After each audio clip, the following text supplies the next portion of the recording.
Selamat pagi anak-anak, bagaimana kabarnya hari ini? Jumpa lagi bersama Bu Eka dalam pembelajaran tema 1 pembelajaran 6. Pertumbuhan hewan. Mari kita simak bersama-sama. Ayo mengamati. Buka halaman 136 tentang pertumbuhan nyamuk. Nah, minggu yang lalu kita belajar tentang pertumbuhan kupu-kupu, pertumbuhan ulat, dan sekarang kita menginjak ke pertumbuhan nyamuk. Yang pertama, nyamuk memiliki daur hidup seperti hewan lainnya. Daur hidup nyamuk dimulai dari telur. Telur nyamuk berada di atas air. Ketika sudah menetas, telur menjadi jentik. Jentik-jentik berubah menjadi pupa.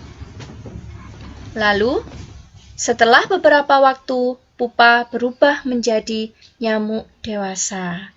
Nah, tahapan perkembangan nyamuk ini berlangsung cepat dan terjadi pada media air. Beberapa nyamuk dapat menjadi penyebar penyakit yang mematikan. Contoh penyakit yang ditularkan nyamuk adalah demam berdarah. Nah, kemarin Ibu sudah jelaskan bahwa pertumbuhan nyamuk, pertumbuhan kupu-kupu itu terjadi karena metamorfosis sempurna. Kenapa dikatakan metamorfosis sempurna? Karena perubahan nyamuk itu sangat berbeda. Dari telur, jentik, pupa, dan menjadi nyamuk dewasa. Itulah dikatakan metamorfosis sempurna. Nah, kita ke slide selanjutnya anak-anak. Di slide ini, kita akan belajar tentang faktor yang menyebabkan adanya nyamuk dan cara pencegahannya. Nyamuk Aedes aegypti merupakan jenis nyamuk yang membawa virus dengue, penyebab penyakit demam berdarah. Nah, apakah kalian pernah punya penyakit atau diserang demam berdarah? Semoga kalian tetap dalam keadaan sehat. Penyakit demam berdarah mengakibatkan kematian. Salah satu penyebab berkembangnya nyamuk adalah tempat yang kotor. Berarti kalian harus wajib sering-sering ya membersihkan rumah, terutama kamar mandi, kamar tidur.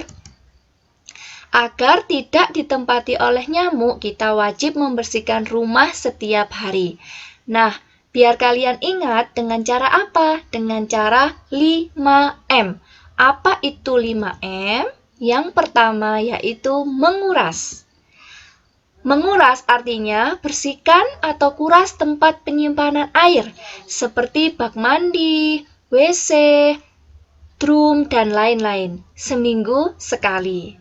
Nah, yang kedua yaitu menutup. Menutup bagaimana? Tutuplah kembali tempat yang rapat-rapat setelah mengambil airnya, agar nyamuk demam berdarah tidak dapat masuk dan bertelur di situ.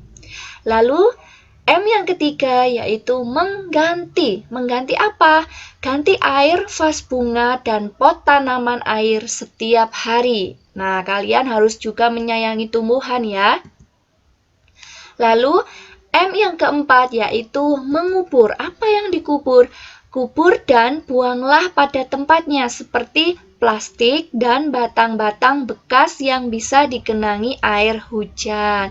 Jadi barang-barang bekas, batang-batang kayu yang sudah tidak terpakai, kalian harus singkirkan karena nanti digenangi oleh air.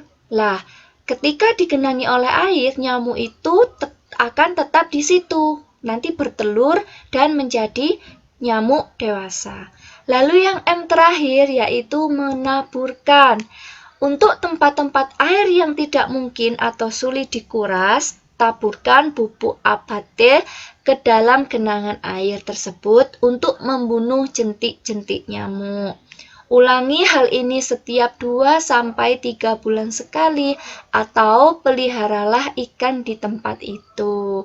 Nah, jadi kalian yang punya akuarium di rumah yang memelihara ikan, itu kalian wajib menggantinya setiap 1 minggu sekali paling tidak ya.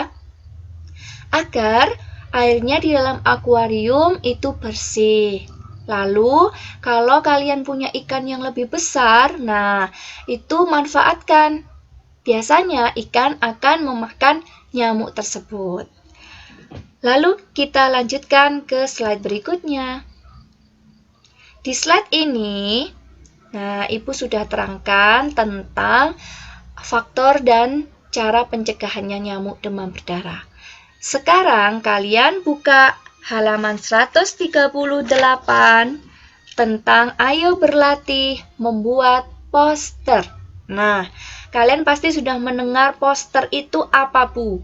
Nah, pasti poster itu yang ada gambar-gambarnya dan juga ada kata-kata. Kata-kata apa yang dimaksud di sini?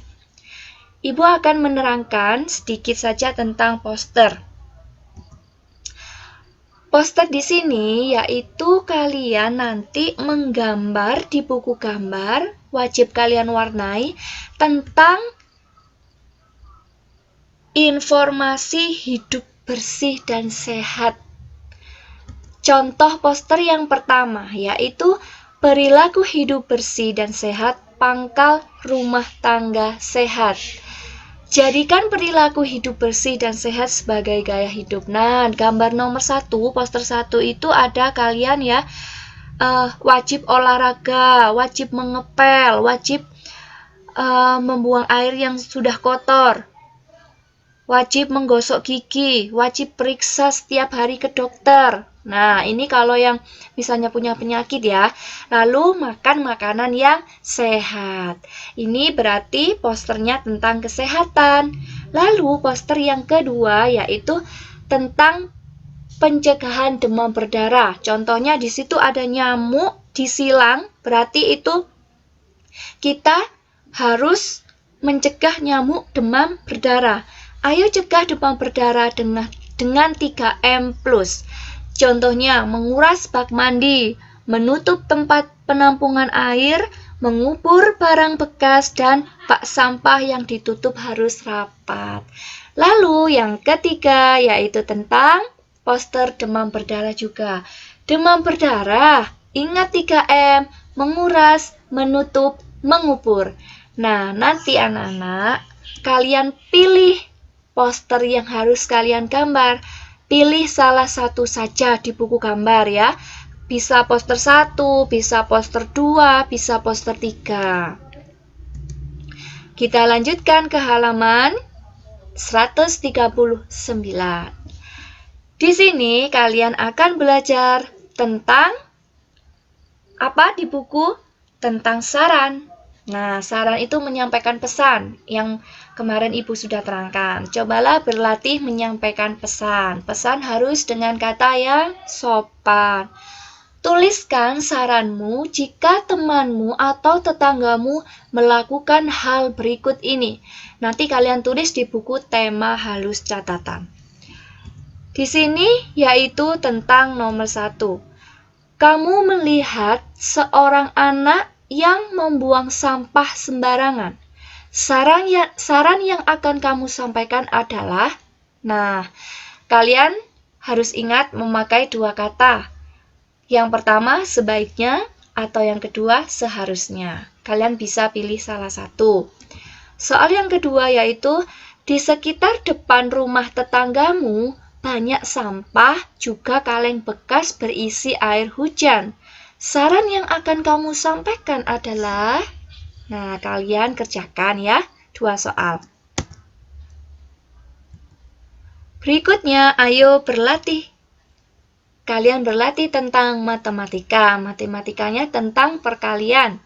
Nah, soal banyak pasien dihitung dengan perkalian. Perhatikan perkalian 130 dikali 3 dengan cara bersusun di samping ini.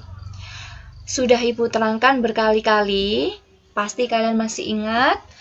130 dikali 3. Pertama 0 dikali 3 terlebih dahulu ya. Lalu 3 dikali 3 berapa?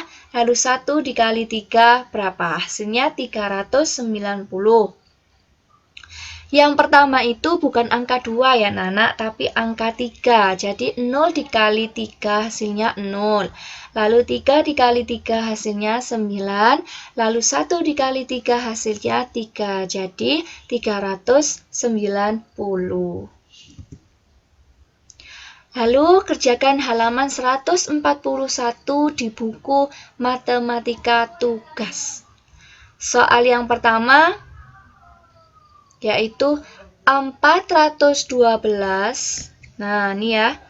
412 dikali 3. Nah, hasilnya berapa? Lalu soal yang nomor 2, 321 dikali 4. Nomor 3, 123 dikali 2. Lalu soal yang terakhir, 222 dikali 3. Nah, kalian kerjakan secara bersusun. Kalian kerjakan di buku Matematika Tugas.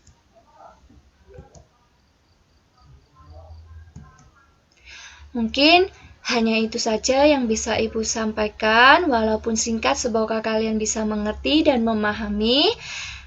Jangan lupa mengerjakan, tetap semangat. Terima kasih. Ibu akhiri. Wassalamualaikum warahmatullahi wabarakatuh.